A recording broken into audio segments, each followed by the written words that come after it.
My name is Walter Greer, and I am 66 years old.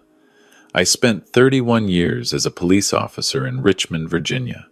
I thought I understood people. I thought I could read a situation, weigh the evidence, and find the truth. I was wrong. The biggest failure of my life had nothing to do with any case I worked. It happened inside my own home, in the last months of my wife's life, and I made every mistake I had trained others never to make. 3 months ago, my son called me from the kitchen while I was still upstairs getting dressed. His voice was shaking. "Dad," he said, "I think she did something to Mom's medication. I think she poisoned her."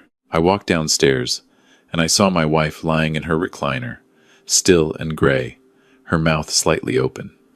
And I believed him, without asking a single question, without thinking for 1 second about what I actually knew to be true. I picked up my phone, and I called the police, not to investigate, to report, because my son was crying, and my wife was dead, and I was a 66-year-old man who had just watched the paramedics cover the woman I loved with a white sheet. 2 days later, I learned the truth. And the truth was that the person I had called the police on was innocent. The person I should have been calling the police on was standing right next to me. Let me go back to the beginning, because this story doesn't make sense without it. My wife, Ellen, and I met in 1983 at a church picnic in Charlottesville. She was 24, wearing a yellow dress, and she was arguing with the pastor about the proper way to make sweet tea. I fell in love with her in about 10 minutes. We were married 8 months later in her parents' backyard, and we spent the next 40 years building a quiet, good life together. We bought a house in a neighborhood called Westover Hills, the kind of place where people know their neighbors' names and wave when they pass. Ellen taught second grade for 27 years. I worked my shifts and came home and mowed the grass and fixed what broke and tried to be the kind of husband she deserved. We had one son. He was 38 years old when this happened. He had been a decent kid, not a great student, not a bad one, the kind of boy who was always almost reaching for something but never quite grabbing it. He tried real estate for a while, then mortgage brokering. Then he started a small renovation company with a friend from high school. The renovation company had done well for a couple of years, and then it hadn't. I didn't know the details at the time. He didn't share details with me. What I knew was that he called more than usual over the last year, and the calls usually ended with some version of asking if we were doing all right financially. I thought he was being attentive. I thought he was worried about us as his parents. I was wrong about that too.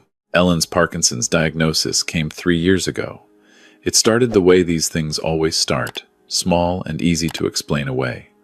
Her handwriting changed. She had trouble buttoning her coat. One evening, she spilled a full glass of iced tea trying to set it on the table, and she just sat there looking at her hands like they belonged to someone else. The neurologist in Richmond confirmed what we had already begun to suspect. Parkinson's disease, she told us. Progressive. Manageable for a time, but not curable. Ellen was not the kind of woman who cried about things she couldn't change. She called her sister in Charlotte. She called her 2 best friends from the school where she'd taught. She made a pot of coffee and sat down at the kitchen table with a notepad and wrote out a list of things she wanted to do before the disease made them harder. Visit her cousin in Oregon, see the Grand Canyon, go to a real Broadway show in New York City. We did all 3 of those things in the following 18 months, before her balance got bad enough that traveling felt more like suffering than adventure.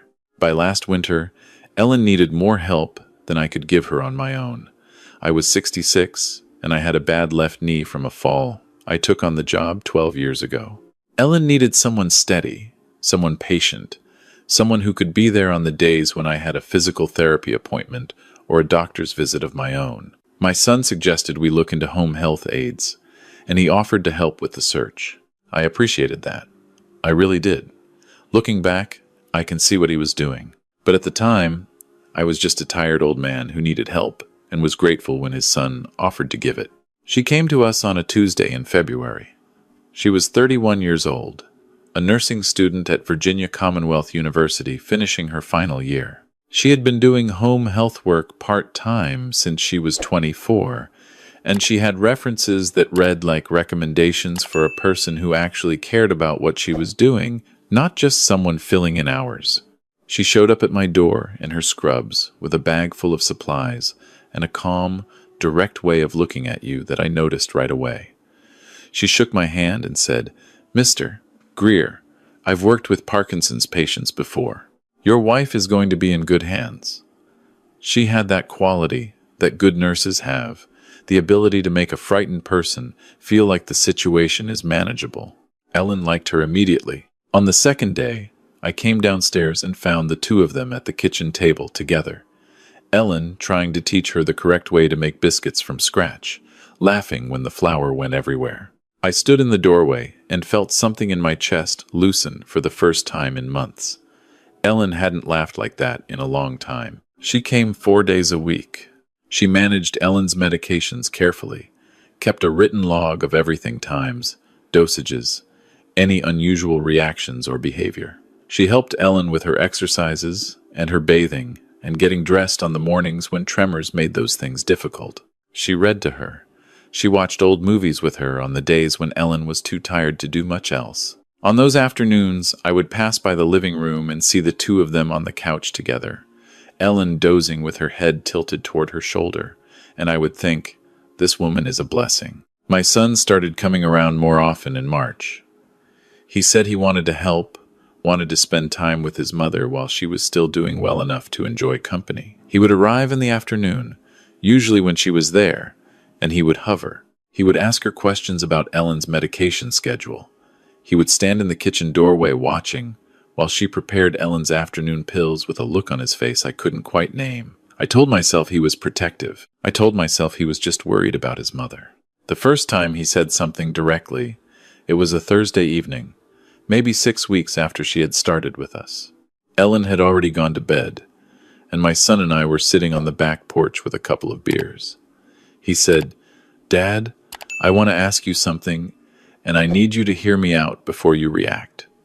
I said, "Okay." He said, "I don't know if you've noticed anything off about the way she handles Mom's medication." I told him I thought she was careful and thorough, that she kept a written log, that the doctor had said Ellen's dosing schedule was being followed correctly. My son nodded slowly. "Yeah," he said. "I hear you. It's probably nothing. I just want to make sure we're paying attention, you know? She's young. She's still in school. She might make mistakes." I thought about it for a day or two and then decided he was being cautious the way any good son would be. I didn't say anything to her. I didn't see any reason to, but it kept coming. Every visit, my son had something new. He told me he'd found a pill on the floor of Ellen's room, just loose on the carpet near the nightstand. He said he thought her afternoon medications were being given 20 minutes late 2 days in a row, according to the log. He said he overheard her on the phone, in the front hallway, saying something about a payment. She sounded like she was asking someone for money. "Dad," he said, "I don't know who she was talking to. I just think you should know." Each individual thing was small. Together, they built a picture that I didn't want to see, but couldn't quite dismiss. Then my son came to me with something more specific. He sat me down at the kitchen table, the same table where Ellen had tried to teach her to make biscuits, and he pulled up his phone. He had a photograph of a bank statement, my bank statement. He had been monitoring our accounts for the past 2 months. I had given him limited access during a period when I was in the hospital for a knee procedure and needed him to pay a few bills. I had forgotten he still had that access. He pointed to a series of ATM withdrawals, 4 of them, each for $120, all on days she had been in the house. "She has access to your wallet when you're upstairs, Dad," he said. "She probably knows where Ellen's purse is. She knows the layout of the whole house." I felt sick. $120 4 times over 8 weeks. $480. I wanted it not to be true. I went upstairs after my son left, and I sat on the edge of the bed next to Ellen.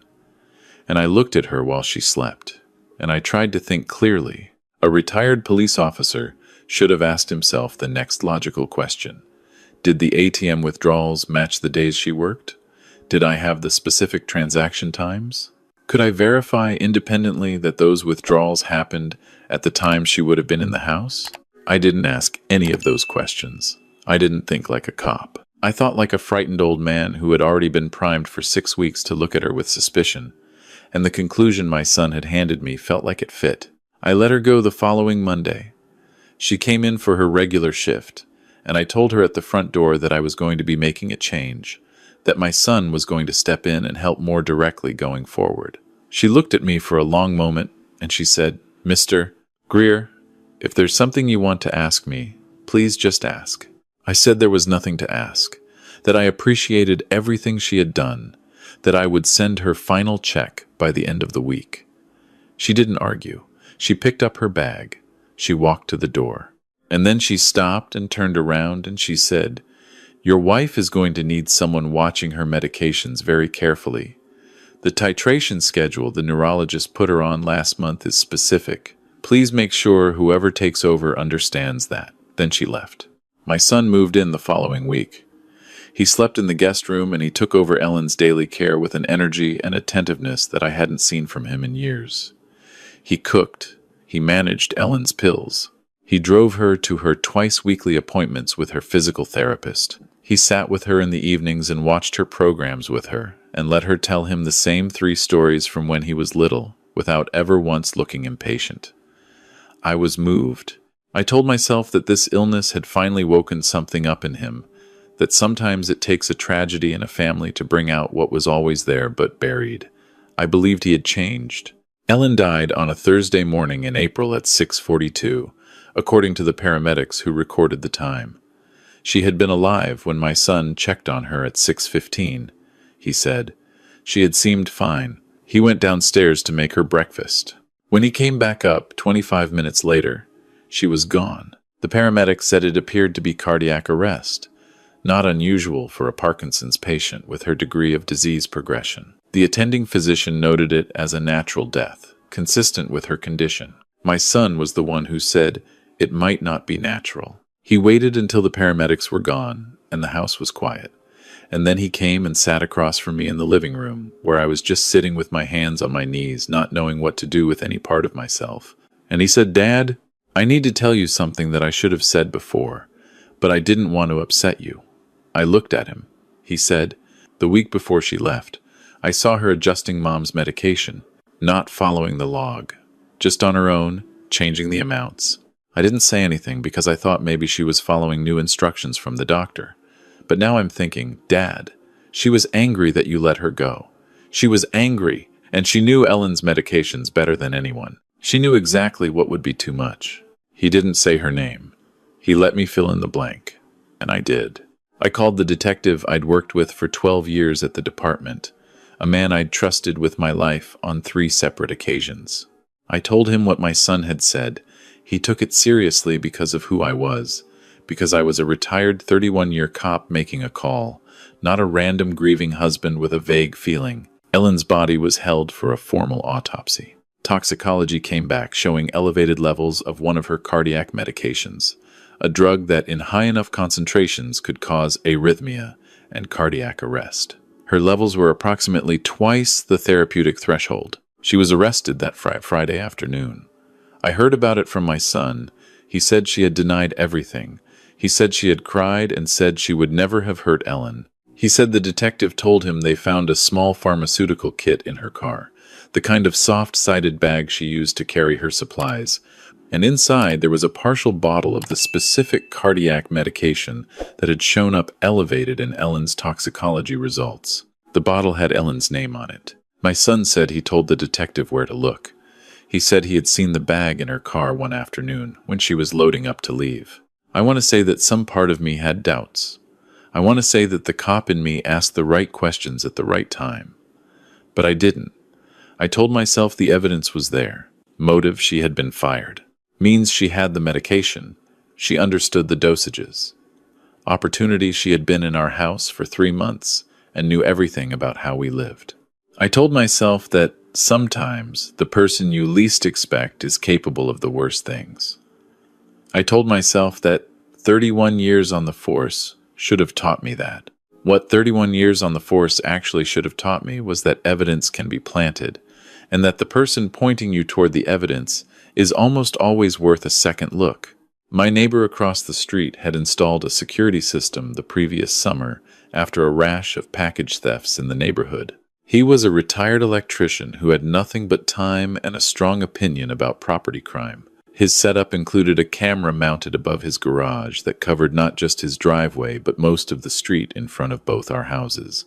He had a wide-angle lens and a motion-activated system that stored rolling footage to a cloud backup. He came to my door 4 days after Ellen's funeral. He looked the way people look when they are carrying information they wish they didn't have, when the truth they need to tell you is going to hurt both of you. I let him in. We sat at the kitchen table. He placed a small, printed piece of paper on the table with a link and a password written on it in pencil. He said, "Walter, I need you to look at something before you say anything else to anybody. I have been going back and forth for 2 days about whether to show you this.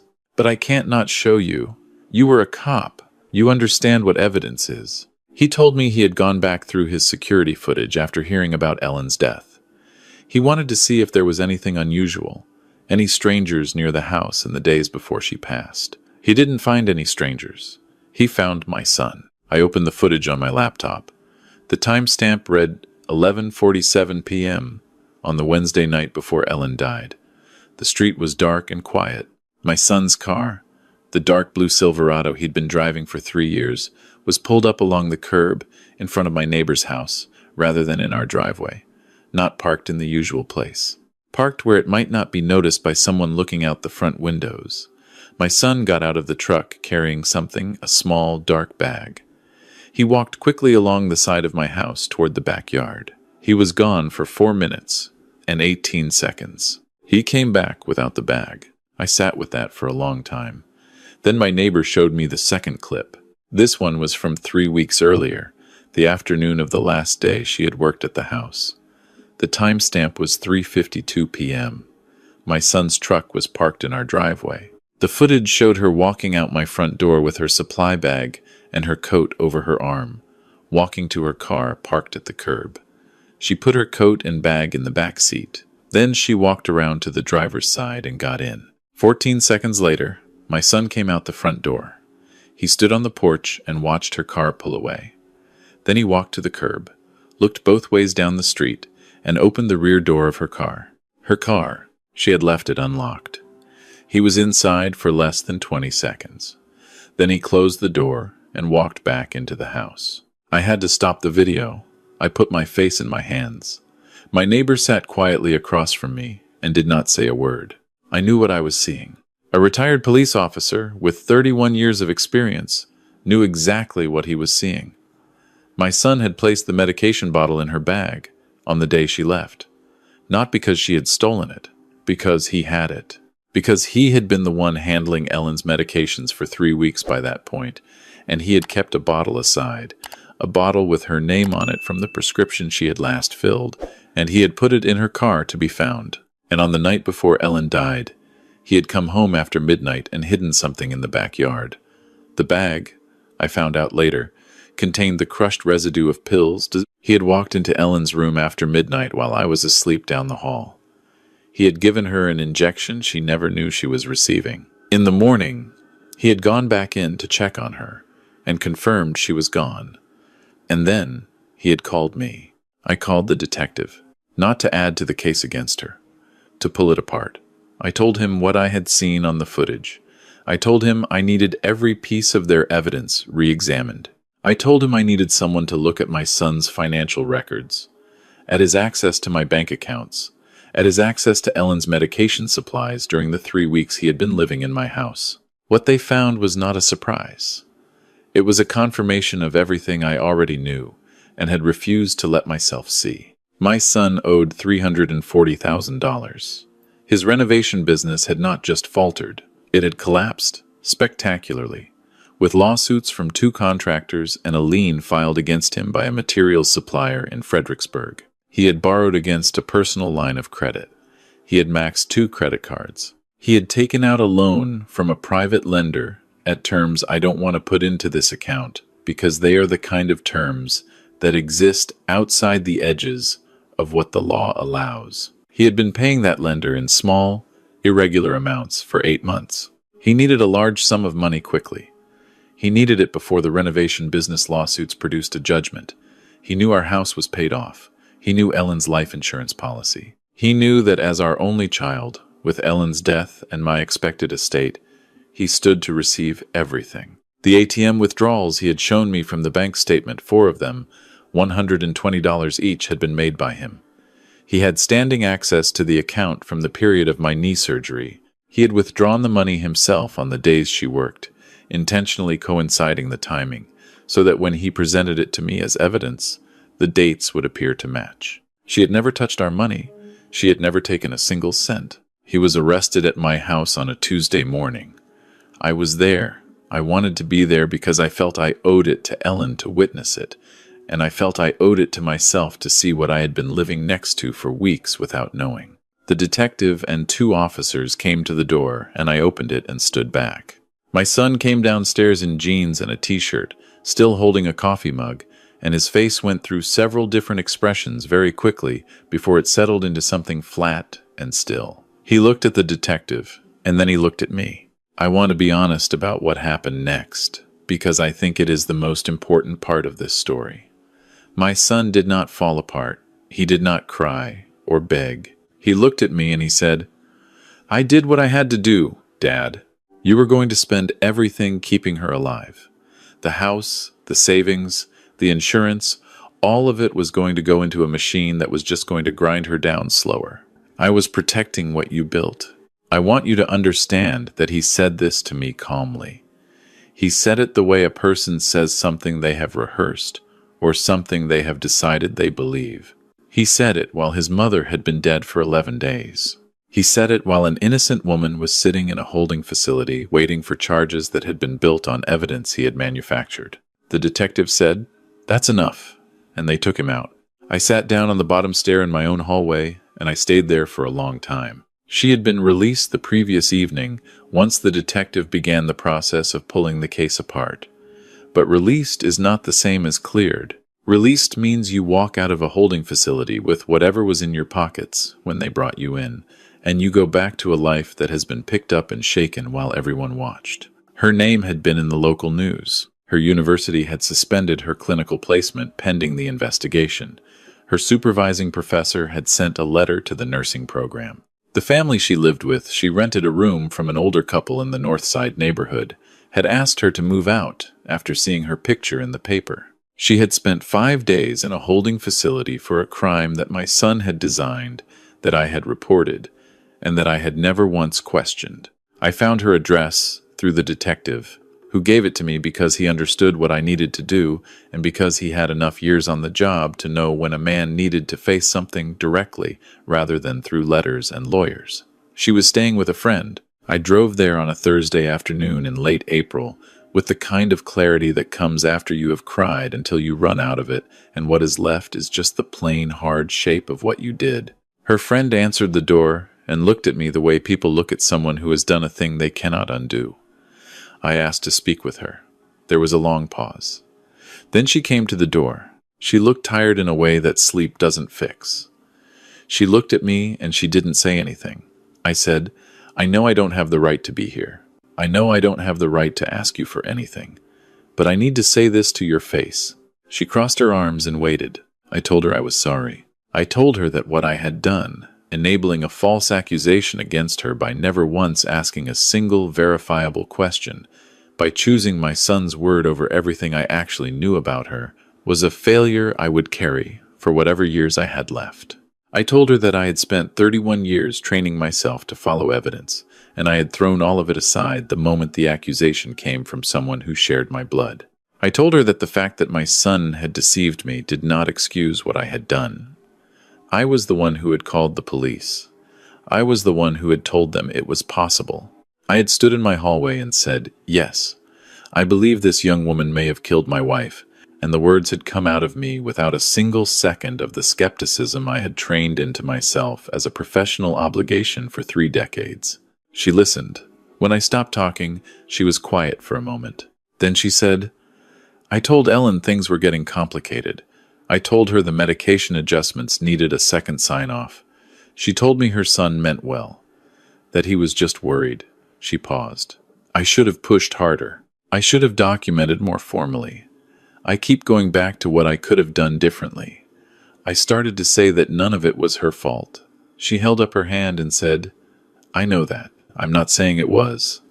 I'm saying I keep going back there anyway. That's what this does to a person. I asked her what she needed. She said she needed her clinical placement reinstated. She needed her name cleared formally and completely.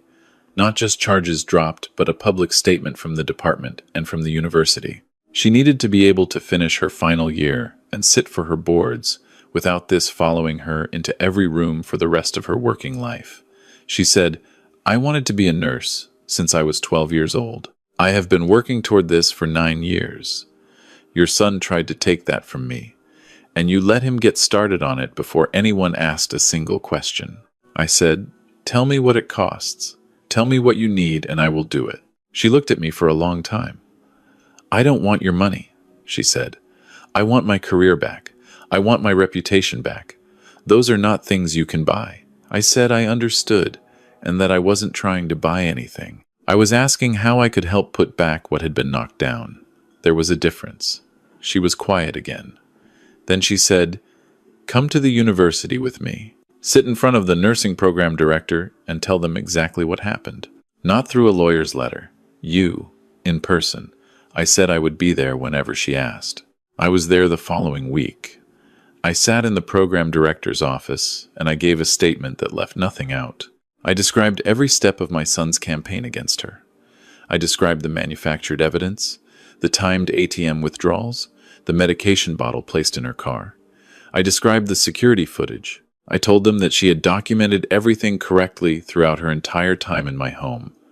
I told them that her care of my wife had been exemplary and that Ellen had trusted her completely. The program director asked me if I was certain of everything I was saying. I said I had spent 31 years being certain before I opened my mouth, and this was one of the times I was most certain I had ever been in my life. Her clinical placement was reinstated within the week. The university issued a statement. The detectives department issued a formal clearance document. Her supervising professor wrote her a new letter. It was not painless, and it was not instant, and the people who had read her name in the paper were not all going to read the correction. That is the particular cruelty of public accusation. The damage spreads faster than the repair. But we did what could be done. My son's trial lasted 4 days. The security footage, the financial records, the toxicology analysis, interpreted against the timeline established by the footage, the testimony of the private lender in Fredericksburg, who confirmed the debt and the pressure, it was all there.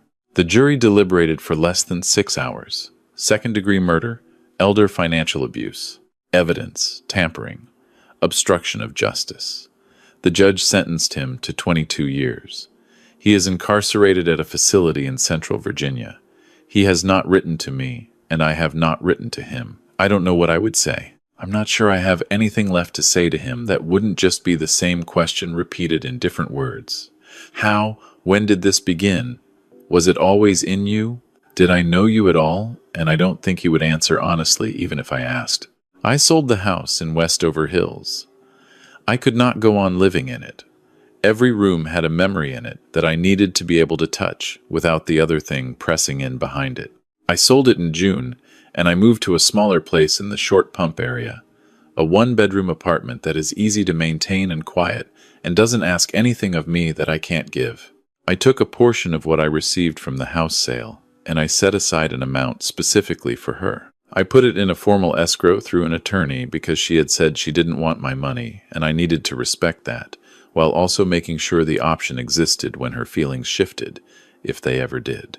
The attorney was instructed to inform her it was there, what it was for, and that there were no conditions attached to it.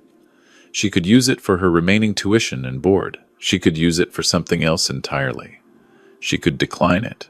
The choice was entirely hers, and no response was required. I found out through the attorney 3 months later that she had accepted it and used it to clear the balance on her tuition and to replace the nursing equipment that had been held as evidence and returned to her damaged. I also did something with the remainder of Ellen's life insurance and what was left of our savings after the legal costs. I established a fund in Ellen's name through the Virginia Nurses Association. It supports first-generation nursing students, specifically those who are working in home health while completing their degrees, because those are the students who are often most financially precarious and most overlooked. She agreed to sit on the advisory board of the fund. Not because she has forgiven me. She told me directly that she was not there yet, and she wasn't going to pretend. She said she would sit on the board because Ellen deserved to be remembered in a way that mattered, and because the students the fund would help were students like her. That was enough reason. I respected the honesty. We have spoken 4 times since then, twice in formal settings related to the fund. Once when she called me to say that she had passed her final clinical evaluation and was on track to graduate in December. Once when I called her to tell her that my son had entered his initial incarceration and that she would not be hearing from him or about him in any direct way going forward. That last call lasted about 90 seconds. There wasn't much to say. She said thank you for telling her. I said I thought she deserved to know. Then we said goodbye. Ellen has been gone for 4 months now. I live quietly. I cook for myself, which I am still learning to do adequately. I go for walks in the morning before it gets hot. I sit with her photograph on the bookshelf and I talk to her sometimes, the way people do when they are alone and have things they need to say somewhere. I tell her I am sorry I didn't protect her the way I should have. I tell her I am sorry I let my love for her son blind me to what he actually was. I tell her that the woman she liked, the woman who sang with her and read to her and held her hand on the hard days, is going to be a nurse, a good one, the kind of nurse that Ellen would have been proud to know. What I learned from all of this, from being the man who spent 31 years learning to follow evidence, and then threw all of it aside the moment the accusation came from someone he loved, is something I keep turning over because I think it matters. I think it matters in a way that extends beyond my own story. We believe the people we love not because they are more trustworthy than strangers. We believe them because believing them costs us less. Believing a stranger is innocent requires us to doubt someone we have invested decades in. Doubting someone we love requires us to revise everything we thought we knew about our own judgment, about our own history, about ourselves. That is the more expensive thing. And most of us, when we are tired and frightened and standing in a hallway looking at something we cannot put back in its box, will choose the cheaper option without even knowing we are choosing. My son was counting on that. He knew me well enough to know that I would choose the cheaper option. He had studied it. He had built his entire plan around it. And he was right. The only person who was right when it mattered was the woman I had dismissed. She told me to ask questions I didn't ask. She told me to verify things I didn't verify. She told me my wife's medications needed careful oversight, and she was not wrong about that either. She was right about almost everything, and I rewarded her correctness by calling the police. I am 66 years old. I am a retired police officer.